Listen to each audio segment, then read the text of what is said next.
Sekarang ini KUHP baru, ya agak soft, lebih menjunjung tinggi nilai-nilai HAM, dan karena itu tidak sembarangan penyidik itu melakukan penahanan. Jadi tiap langkah penahanan, kalau dulu ditahan ya udah nyerah, sekarang ditahan, bisa dilawan di pra-peradilan.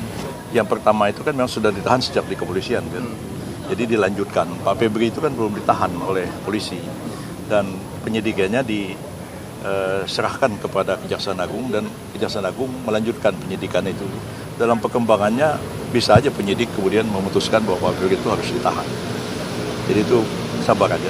Perkembangannya itu kan tahap demi tahap. Dan berdasarkan KUHP baru, tiap satu keputusan penyidik itu dapat di-challenge ke pengadilan. Beda dengan dulu, kalau KUHP lama kan nggak bisa. Jadi kalau seorang itu ditahan, itu kan karena alasan tertentu. Kemudian khawatir melarikan diri, kedua menghilangkan barang bukti, ketiga khawatir mengulangi kejahatan. Kalau misalnya ditetapkan, ya orang yang ditetapkan ditahan kan bisa melakukan perlawanan ke pra-peradilan. Jadi KUHP baru ini sudah begitu, tidak begitu menekankan lagi pada penahanan, kecuali memang dirasakan perlu. Kalau ditahan pun bisa di-challenge. Misalnya bupati melakukan tuduhan korupsi, dituduh korupsi, terus ditahan dengan alasan supaya dia tidak mengulangi perbuatannya. Bagaimana mengulangi perbuatannya? Dia udah nggak jadi bupati lagi. Itu salah contoh. Jadi coba kita lihat aspek ini. Sekarang ini KUHP baru, ya agak soft, lebih menjunjung tinggi nilai-nilai HAM, dan karena itu tidak sembarangan penyidik itu melakukan penahanan. Jadi tiap langkah penahanan, kalau dulu ditahan ya udah nyerah, sekarang ditahan, bisa dilawan di pra-peradilan. Anda misalnya Anda wartawan misalnya, ditahan karena dituduh melanggar undang ITE, misalnya gitu kan, ditahan. Nah, Anda bisa lakukan perlawanan ke pra-peradilan. Jadi saya kira ini langkah positif sesudah berlakunya KUHP. Jadi soal Pak Febri itu ditahan atau tidak, kita lihat dari segi perkembangannya. Kan kita harus menghormati asas praduga tidak bersalah. Ya, jadi kalau misalnya ditahan, kan nanti akibatnya kalau dinyatakan bersalah dipotong masa tahanan. Kalau tidak ditahan, ya menjalani pidananya sama seperti yang diputuskan hakim. Sebenarnya sama aja. Ya. Terkait pengacara Hotman Paris yang menjadi Hotman jangan dikomentar. Pak Febri mengaitkan dengan presiden itu gimana, Prof? Mana? Hotman Paris yang ingin menjadi kuasa hukum Pak Febri tapi mengaitkan dengan ya kalau Hotman jadi penguasa ya kita hormati ya tugas beliau sebagai advokat. Advokat itu kan penegak hukum juga, kedudukannya sama seperti jaksa, polisi, hakim, dan petugas lembaga pemasyarakatan. Jadi kalau apa yang disampaikan Pak Hotman kepada publik ya kita hormati, itu sebagai bagian dari tugas beliau sebagai seorang lawyer, advokat yang membela kliennya. Wajar aja ya. Tapi mengaitkan dengan presiden karena sudah lama menjadi kuasa hukum Pak Prabowo, jadi turun tangan untuk bagaimana pengacara Pak Febri. Kan saya tidak tahu, enggak masalah itu. Ya, kecuali masalah perdata. Kalau perdata misalnya perusahaan A, perusahaan B. Saya dulu lawyernya B, melawan perusahaan A. Belakangan saya jadi lawyernya sebaliknya, itu nggak boleh. Ini kan pidana kan bukan Pak Prabowo pribadi.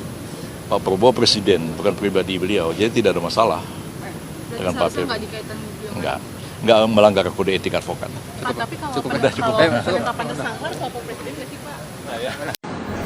Halo Bapak Presiden Republik Indonesia, halo Bapak Jaksa Agung, halo Bapak Kapolri, halo Bapak Kapolda Metro Jaya.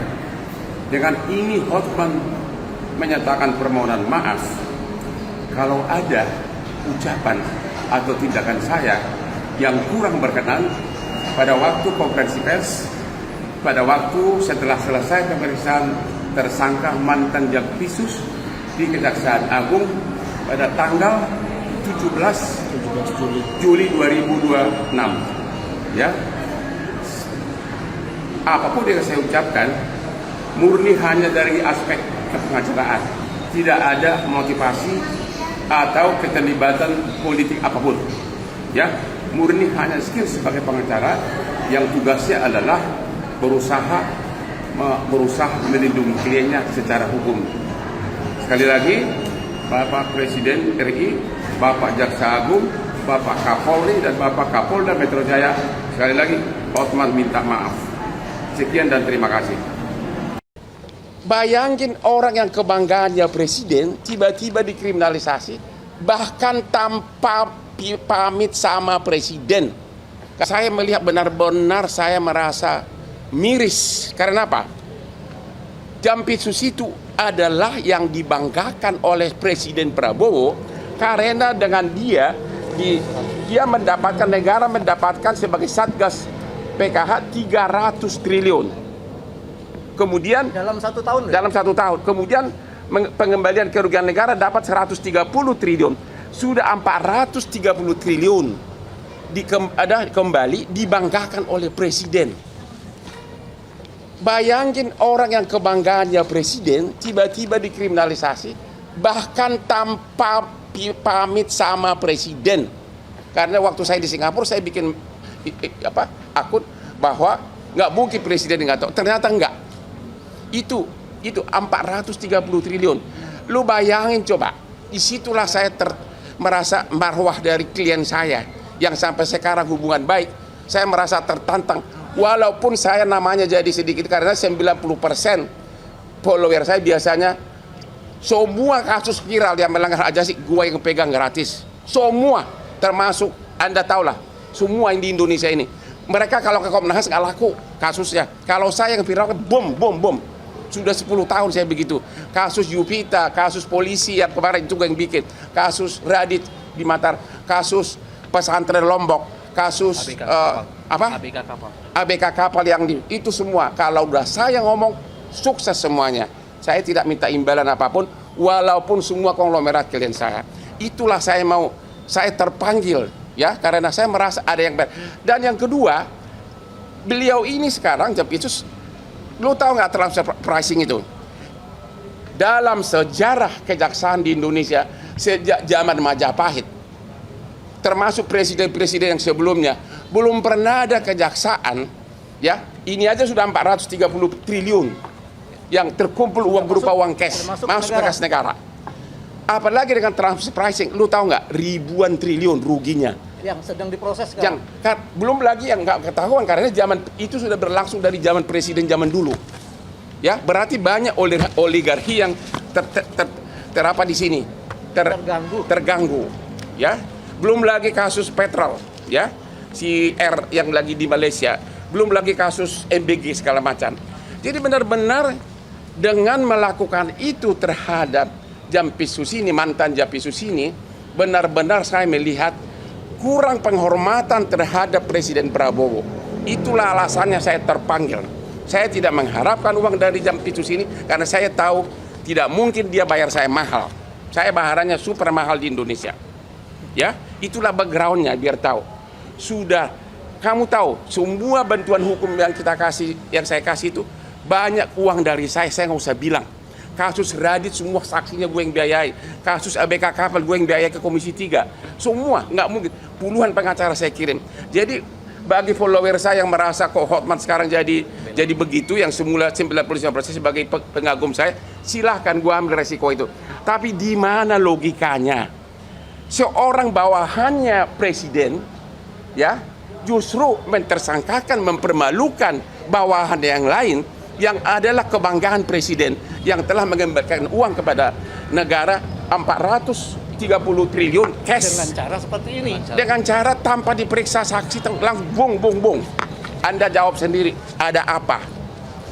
Memang tujuannya sudah terkabul, akhirnya dia mundur, sudah menang. Tapi hukum akan berjalan terus. Itulah background saya. Saya tidak rela marwah Bapak Presiden yang adalah klien saya 25 tahun sama adiknya Hasim. Saya tidak rela karena saya seorang pengacara, saya bebas ngomong. Jangan tanya saya cari muka, saya tidak butuh uang-uang lagi, saya udah kaya raya. Ya, dan semua klien saya konglomerat tanya semuanya. Perkara bisnis di Singapura, semua gue yang pegang kalau dari Indonesia. Murni benar-benar saya merasa selama saya di Opname, saya kok presiden digituin? Padahal banyak video, inilah video-video dari presiden saat membanggakan uang hasil temuan dari Jampitsus, tentu dengan atasannya Jaksa Agung. Inilah, Anda sudah tahu itu, berpuluh-puluh triliun. Kok bisa orang yang tangan kanannya ini begitu saja dipermalukan, melanggar KUHAP? Kalau ada yang mengatakan itu tidak melanggar KUHAP, ayo kita sama-sama robek segala sarjana hukum kita. Benar-benar KUHAP itu tidak dipakai sama sekali. Ya, benar-benar saya merasa kok presiden digituin, padahal belum ada zaman dulu pun sejak dari SBY, dari mulai Jokowi, kejaksaan ratusan triliun, udah 430 triliun uang cash masuk ke kas negara. Waktu sebentar. Belum lagi trans pricing itu bisa ribuan triliun. Dan siapa yang melakukan itu? Jampitsus Febri. Kok kenapa langsung lebih rendah dari tukang ayam, lebih rendah dari pencuri ayam? Andalah yang tahu apa backgroundnya. Ya? Ada lagi? Apa? Emang lu fakultas hukum udah jelas lah, nggak usah pakai ditanya pasal berapa. Monyong lu. Udahlah, nanti kalau kamu datang ke saya pasal berapa. Ini semua, ini mantan jaksa. Jelas bahwa seseorang mau ditetapkan sebagai tersangka, apalagi dipermalukan, minimum dipanggil dulu, ya, dipanggil saksinya dulu. Kalau kau nggak tahu pasalnya, lu berhenti jadi wartawan. Iya kan? Masih ada mau nanya apa lagi? Satu-satu sebentar. Jawab dulu sebentar. Tidak ditahan karena memang Anda sudah melihat sendiri. Anak SD pun mengatakan bahwa itu bukan tindak pidana, belum ada bukti. Kami sudah mengajukan permohonan untuk tetap tidak ditahan. Satu. Tadi dengan alasan karena beliau ini begitu ditetapkan tersangka mengundurkan diri. Itu artinya kooperatif, mempersilakan pemeriksaan secara profesional tanpa intervensi. Tidak mau mengintervensi. Oke. Selanjutnya kedua, karena sudah tidak jampitsus, dia tidak bisa mengatur apapun yang ada di dalam sini lagi. Sudah ada PLT-nya. Ketiga, barang buktinya pun sudah dikuasai oleh penyidik. Apalagi itu alasan-alasan yang selama ini dikeluarkan oleh penyidik untuk melakukan penahanan. Yang terakhir, karena ada upaya hukum cekal, tidak perlu ditakutkan lagi dia keluar negeri. Menurut kami itulah alasan yang bisa mungkin diterima oleh misalnya. Yang paling penting kalian bertanya. Kalau Anda punya nyali bertanya, tanya kepada Kapolri. Hei, kenapa nggak nanya Pak Prabowo dulu sebelum melakukan ini terhadap tangan kanan dari yang dibanggakan oleh Presiden Prabowo? Tanya. Saya baru tahu tidak ada izin. Coba bayangkan coba. Coba bahan ini fotonya di. Ada hidden agenda bang ya? Hah? Ada hidden agenda dong berarti ya? Tanya kakekmu, masa tanya gua? Nggak tanya kakekmu lah. Ya udah deh, udah gua nggak tahu. Ya lu udah deh, saya nggak tahu agenda ini. Gua jangan tanya itu. Udah deh, shut up. Nggak, saya nggak tahu. Udah deh, kok pada bisa gua menafsirkan maunya orang? Udah saya jawabannya, lu harusnya tahu. Kita tidak bisa menafsirkan. Loh. Cuma kita berpikir seperti itu. Seorang kebanggaan dari ini, lihat nggak foto ini, kebanggaan dari presiden. Dan sudah mengembalikan ke negara 430 triliun. Belum lagi transfer pricing yang begitu besar yang tidak pernah disentuh sebelumnya. Begitu saja dipermalukan. Ada apa? Tanya, makanya malam ini kalian langsung ke Mabes Polri tanya kalau kau bukan pengecut. Subscribe, share, like, and comment. Subscribe, share, like, and comment. Subscribe, share, like, and comment. Subscribe, share, like, and comment. Subscribe, share, like, and comment.